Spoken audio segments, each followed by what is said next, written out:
Says this webinar is being live streamed. Okay, we're live. Good evening, everyone. I'd like to call the December 19th, 2022 meeting of the City Council to order at approximately 6:35 p.m. Sorry, we're running a little late for those people from the public who have joined us. Madam Clerk, would you please call the roll? Councilmember Clay.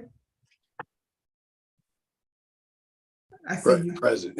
Councilmember Klein. Here. Councilmember McMahon. Here. Councilmember Hales. Here. Councilmember Cusick. Here. Councilmember Smotherson. Here. Mayor Crowe. We have before you the agenda. Is there a motion to approve? Motion made by Mr. Hale, seconded by Mr. Cusick. Is there discussion? Hearing none. All those in favor, please signify by saying aye. Aye. Aye. Opposed? The ayes have it. We have no proclamations this evening. We have no minutes this evening. We have no appointments. We have no swearing in. As of this afternoon, the city clerk had informed me that we have no written comments from any citizens who wanted to participate in this evening's meeting. We have no public hearing, no consent agenda. We now move forward to item number K1, liquor license. Mr. Rose. Honorable Mayor and council members, this first item K1 liquor license is asked that you consider a liquor license application for J&L Incorporated doing business as Gas Mart number 38 at 6700 Olive Boulevard here in University City. I'm recommending approval of the license contingent on the applicant providing a cash deposit or surety bond for the required improvements. Be happy to respond to any questions that you have. Are there questions from members of the body? Mr. Smotherson. All right, thank you, Mayor Crowe. Sorry about that.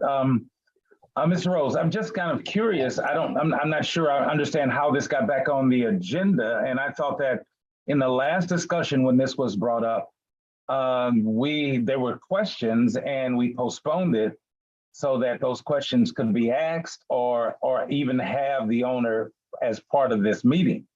But yeah, I'm just kind of curious about how that came about.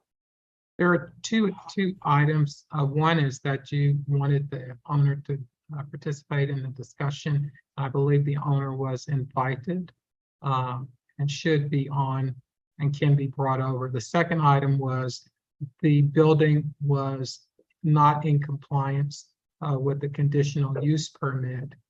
And so what is being proposed is that we required them to comply with the terms of the conditional use permit and provide some security in the form of cash deposit or surety bond that would enable us to draw down funds if they did not comply within a 30-day time period. In addition to that, there is an understanding with the owner that if they do not comply, you as the council can take other actions to close the facility or withdraw the liquor license. Did you have questions for the owner? Well, I do in reference to the application. If this is the appropriate time, and I'm asking Mayor Crowe, do we need to do anything else, or I can ask my question now? Well, I normally like to have the matter of motion and seconded, and then we can have the question. So regardless of how the vote comes out, is there a motion to introduce and then a second? By Mr. Clay, is there a motion by Mr. Clay, seconded by Mr. Cusick? Mr. Smotherson, you have the floor, and I don't know if Brooke can bring the applicant on or how that works. Mr. Mulligan, what's the name? And then Brooke can bring the person over. So Jim Fredericks is the attorney for Gas Mart. Okay. And then I don't know where his client is, but Mr. Fredericks can inform us and if at a separate location, include that person as well as a panelist. Mr. Fredericks has now been brought on. If he could give us his name and address, and then he'll probably take his mute off, and after when he gives us his name and address. Okay. There we go. There we go. Thank you. My name's Jim Fredericks. I'm over at Armstrong Teasdale, and I do represent, and let me correct somebody.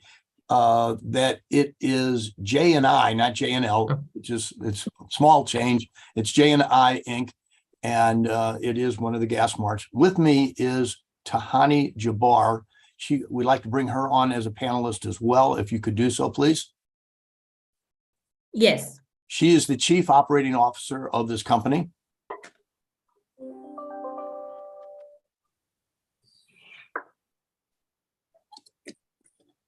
And while she's coming on, I can not to take up as little, I'm going to take as little time as yours as possible. This company has been in business. I should know that on the tip of my hand, but I believe it's 1997 or so. I've been representing there's Tahani. Hi, Tahani. Hi. Tahani, how long have the company been in business? So J&I or the entire Gas Mart chain? The entire Gas Mart chain. 1999. 1999. And I've been representing them for 15, 18 years at this point in time. And I watched them grow from a handful of small stations to the stations that you're seeing in your city that rival Quick Trip. The quality of their business, the quality of their stores, I wouldn't be representing them otherwise. The application that was made a while back, the request was for all liquor, and that has been reduced down to the number. And John, help me if I say this. This is I'm pulling it up right now on the screen. It is 22% retail package, which is your traditional beer and wine. I have Tahani is here for show and tell. Because the word wine is really not in your application, nor is it in your in the statutes or in your ordinances. So, Tahani, did you what besides beer and wine? And I say this very loosely. What do the kids drink these days? What do guys drink? What do people buy and sell? Well, they're telling me they drink seltzers, they drink Monacos, they drink, all different, which range from, those are all considered beer. They're considered under beer and wine. So that's why we requested the 22% beer and wine. And so you've made a test, you've gone out through, because you have multiple stores that currently sell alcoholic beverages, right? Correct. And you have some pictures of some of these items with you? Yes. Okay. For instance, what is a wine typical? So a typical wine is correct. Yes. And I have that bottle. You have the picture, but I have the bottles at home today. No, I brought the bottles. So this is a typical wine bottle. Obviously I'm sure you all know what a wine bottle looks like. And Typical wine bottle. What's the alcohol content? So this one, the alcohol content on it is 14%. Okay. And that's the information that you gave me earlier. And you also said that almost all wines are around that 14%, correct? Correct. And then the traditional beers that us old guys, from Bush, that's 4.5 or 5% alcohol, correct? Right. And then you've got some other ones that show them, like Mike's Hard Liquor or Hard Cider. Right. We have this, which I found this, I guess this is new on our shelves. Honestly, it had an 8% alcohol. And other ones are anywhere between those numbers, but nothing is anywhere close or even above the wine number. Is that correct? Right. I had one that was 12%, but nothing over 14. Nothing over that wine number. And so the Councilman Smother, I got to read that, Smotherson. Yeah. My apologies for the stammer. This came as a surprise to the Jabbar as well, when they did not know that they were out of compliance. They were they were in business. You had already given an occupancy permit. The city had already given them an occupancy permit, and they found out later that there were certain pervious pavers were not installed. I can tell you that Ms. Jabbar contacted me and other people in her company, and they immediately went and contacted a contractor. And you've entered into agreements with certain parties, and they've already produced plans for the city. And you've already paid for the permit for the city to get this work done. And you anticipate to get this done as quickly as possible. Is that correct? Correct. And I believe that our position is that certainly the store is in substantial compliance with the CUP, and that you're going to make every effort to complete full compliance. And at that point, so we've asked, this being the Christmas season, and I'm not wearing a little, Christmas hat, but this is a very, very expensive retrofit to put these pervious pavers in the property after the fact. But it is what we promised to do, and this is what we're going to do. So what we're asking is that you approve the liquor license today, even though we're not in 100% compliance, but we're in substantial compliance with the CUP, so that liquor sales of only beer and wine of type can be made between now and when the pervious pavers are in. That probably will pay for a substantial portion of the pervious pavers because of the holiday season, et cetera. So that is really the request and why we're here tonight and not on one of your other scheduled meetings. Okay. Let's Sure. Yeah, Mr. Smotherson. Thank you, Mayor Crum. Yes, sir, Mr. Fredericks. My question is in reference to the your owners. Do they own the store at Delmar and Goodfella? Is that one of the stores that this group owns? Tahani? Yes, Delmar and it is. Goodfellow. Yes, it is. Okay, and that store does not sell alcohol. So I'm wondering, and my question is, it's in reference to your application, page 3, and it states that has applicant or any employee or proposed employees ever been denied a liquor license or had a license to sell liquor revoked? And so I'm curious why that store particular does not sell alcohol, and is that a choice? Or if you could explain what the reason is. We never applied for a liquor license in that area. Okay. Is that one of, Tahani, is that one of the, pardon me, because I don't know it either, Councilman, is that property a rehab, or is it still to undergo rehab? Well, we rebuilt that site a while ago, years ago. Okay, It used to be a Crown Mart, actually. Right. and that was an earlier partner that you had, which you're no longer affiliated with, right? Correct. Okay, and that's my question. So you've never applied for a liquor license for that store? Well, we've never applied, and Right. our company rules are if there's violence and we feel like it's going to bring in more violence in the area, then we don't bring in violence in the area. So we don't. And Mr. Barr, I appreciate you saying that, because that makes perfect sense because of the location of that store. And I'm very familiar with that area, if you understand what I'm saying. So Correct. you've actually answered my question, and even more so. And I appreciate that. Thank you very much. Yes, go ahead. I'm sorry. And that's it, Mayor. Thank you. I think that Stacy has a question. Mr. Clay. Yes, thank you, Mayor. And just to be clear, in terms of the wine you would be selling, this is not fortified wine, correct? I don't know what fortified wine is. So I'm sorry. Night Train, no, I mean, no, those are considered wines. They generally have an alcohol by volume. So for the Mad Dog, MD 2020 is a fortified. You're thinking like wine, like the wine, like wine coolers, like No, No, the Mad Dog- category of spirit called fortified wine. So Mad Dog, these have generally a higher alcohol per volume. So Mad No. Dog, Night no, Train. the wine, are the examples. wine that we want to sell is the wine that I showed you, actual wine bottles. We don't want to put wine, those we consider wine coolers. So No, we call I- those wine coolers. They're not wine coolers. Oh, well, Councilman Clay, that's I'm- what we call them. right. Councilman Clay, I'm embarrassed to say I do know those ones from my high school days. And if you were to, we're not in a position to do so tonight, but those types of wines are not sold at any of the other stores.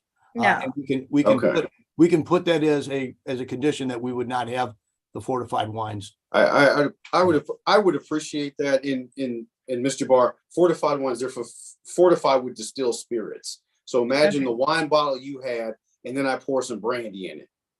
That's what. Okay, so actually, you're more than welcome to visit our sites that do have the beer and wine licenses and the liquor licenses. We don't sell that kind in our sites. I mean, I'm very proud of our sites. We sell we sell these large bottles. You cannot come in and buy that kind. That's not what we bring onto our premises, and that is not what we like. I mean, we don't build $1 million sites to bring that sort of violence and people onto the site. There's no reason for it. So, I mean, We have one other question, and again, I'm okay with this. Again, we're all kind of going back to our old days of, I'm not sure what the vernacular Sorry is, about but that. we called them tall boys, that there were going to be, is the beer going to be in the regular cans and bottles? Or is it going to be the big ones? the tall cans. I apologize. Is there a better phrase for this? So Yeah. Mayor, 40 ounce. are you referring to like 40s? A 40. 40s. So yeah, malt liquor, 40 ounces. Will that be part of your beer offerings? I mean, it's up to you guys on if that's what, I mean. I don't think that's what we want, but I think that's a question. So in our Soulard area, we have a rule. So in our Soulard area and our Kings Highway site, we actually have to sell them by 4-packs. They do not let us sell them singles, which is great. It's either 3, they either sell them. So we have a rule where you have to sell them 2s, 3s, or 4-packs, which is awesome. Great for me because I sell more. So you cannot sell singles, which is a good rule. So if you can't come in and buy 1 can, so if you guys want to come in, you cannot buy 1 can only. You have to buy 2 or more. And then they come in and when the cans actually come in, the clerks have to package them that way. Right. Yes, Mr. Clay. That certainly seems reasonable to me. And I think something that would be appreciated by the folks surrounding this establishment. I'm not in city administration, nor am I an attorney, so I don't know if that's something that can be added, but that certainly seems reasonable to me and desirable. I think Mr. Mulligan wanted to speak. John. Thank you, Mayor. Our code prohibits single beer sales. It requires a minimum of 3 in a package. Thank you. I like it when you put your hand up there, John. Way to go. Finish that subject. Are there any other questions of the owner or her attorney? Any other questions of the body at all? We have a motion and a second before us for the liquor license at 6700 Olive. I see no one raising their hand or asking any further questions. Real quickly, right before we take the vote, at some point in time, Jim or Tani, no one ever gave us an address. We need an address, at least for the record. Oh, it's on the application, 6700 Olive Boulevard, University No, City. of the speakers. I'm sorry. Oh, my fault. I don't know. I'm gonna have to get my business card out. You can give your You want- business address, or Tani, you can give your business address. We just have to have that for the record. Sure. 1173 South Kings Highway, St. Louis, Missouri, 63110. And Mr. Mayor, I apologize. I was at Polsinelli for 19, 20 some odd years. I've only been over at Armstrong for 7, and if I don't look at my my business card, I forget where I go to From work. Forsyth. I know, but I don't remember. I could have given them your address. I memorized it. There you go. All right, we have a motion and a second before us. Hearing no further discussion. All those in favor of liquor license for $6,700, please signify by saying aye. Aye. Opposed? The ayes have it. Thank you very much for joining us this evening. Thank you all very much this evening. Merry Now Christmas. move forward. Thank you. Best of holidays to you two as well. I'm sorry, best holidays. I forget. Thank you. All right, thank you all. Now we'll move forward to new business resolution 2022-18 SEMA HMGP grant application for buyout of flooded properties. Is there someone to introduce? Introduced by Mr. Cusick. Is there a second? Seconded by Ms. Klein. Mr. Rose, is there a comment? Honorable Mayor and council members, I believe we have the director. Is he on? Okay, perfect.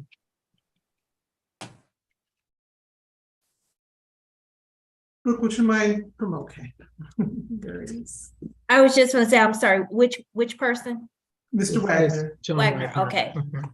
While they're doing this, if you recall, we had made an application to both SEMA for FEMA funding to execute a buyout program. It started with a notice of intent. We received notification from SEMA that 12 homes had been approved for a buyout, as well as the Halfman Court Apartments. And so the remaining homes that were not a part of this first round of buyouts have been placed on what we consider a waiting list. So this resolution is proposed as though those that are on the first round of buyouts and those that are on the waiting list and Halfman Court Apartments would all receive approval. And so if it turns out that they do not approve the waiting list dwelling units, then those funds obviously would not be used.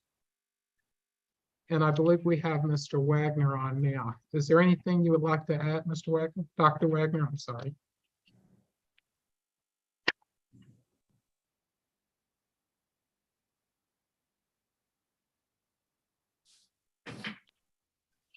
John? Well, while we're working out the technical difficulties, the funding sources that I am recommending is the use of OMCI funding. If you recall, that funding is from the Metropolitan Sewer District of $749,000. American Rescue Plan Act funds, the remaining funds of $607,000, and park and stormwater tax of $324,738. That would total to $1,680,738. Are there any questions? Having trouble getting John out. I think probably any questions from anyone would be welcome, but I'm not sure that we probably have a ton of questions at this time as we're moving through this process. Are there questions from members of council? Hearing none, we've got a motion and a second before us. All those in favor of resolution 2022-18, please signify by saying aye. Aye. Opposed? The ayes have it. Thank you very much. We'll now move forward to bill number 9497. Who would like to introduce? I assume Mr. Hales would like to introduce this one. Madam Clerk, may we have the first reading? Bill 9497, an ordinance amending section 400.030 of the municipal code of the city of University City relating to zoning code definitions by amending the definition of dormitory. Very much. Are there any reports from members of council regarding any of the commissions that they liaise with? We have no further citizen comments. Are there any council comments? Hearing none, would there be a motion to adjourn? Motion made by Mr. Hales. Is there a second? Seconded by Ms. Klein. Is there a discussion? Hearing none. All those in favor, please signify by saying aye. Aye. Ayes have it. To everyone, we hope that you have a wonderful holiday season. Thank you for joining us this evening. This meeting is now adjourned. Happy holidays.